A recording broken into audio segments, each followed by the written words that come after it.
It would be remiss not to look at it from a non-dual point of view as well. That is one side of the coin that, it does allow for perspective to shift. So perception changes, and there is that sense of being part of something bigger. But also the recognition, when we're in a place of, unremitting natural beauty, or simply the ocean, or present to an experience, we become what we essentially are. You put yourself in a valley in Wales or Scotland, or in the countryside somewhere in a remote place, and there aren't separate objects. It brings you to a place of non-separation. You are surrounded by the essence of your nature. You're surrounded by what you fundamentally are. And the recognition for it becomes the dominant experience, as much as, it just pulls us nowhere.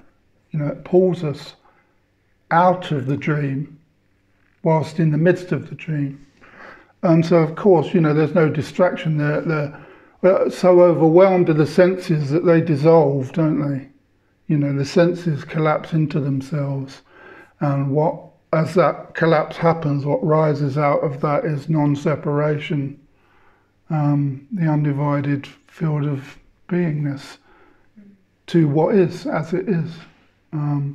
Yeah, and of course, people are like objective fidgets, aren't they? To be around other people is like this constant movement and activity, and the sense of separation when we're around other people, especially when we're not in satsang or we're not in like-mindedness, it's like, all right, well, the mask comes down, and we go into performance mode and the evaluation of the performance, and that it's much less readily available to just be not who we are, but what we are.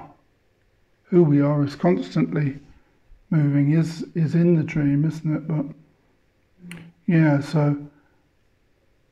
it's just majestic, really. We're reminded of the majesty of what we fundamentally are. We come to the end of thought inquiry and expression and activity and clamours and meaning and measurability. And we come out of that and into, by the same movement, our essential nature. I mean, the clue's in the title, isn't it?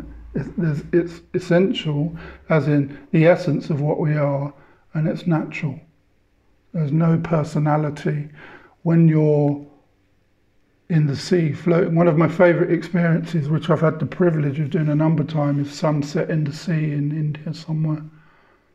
I always go down at 5 o'clock for sunset, because it's just being in this exotic location, and in this place steeped in pseudo-mysticism, but also healthy mysticism as well, To be in the ocean, I don't need to be Billy.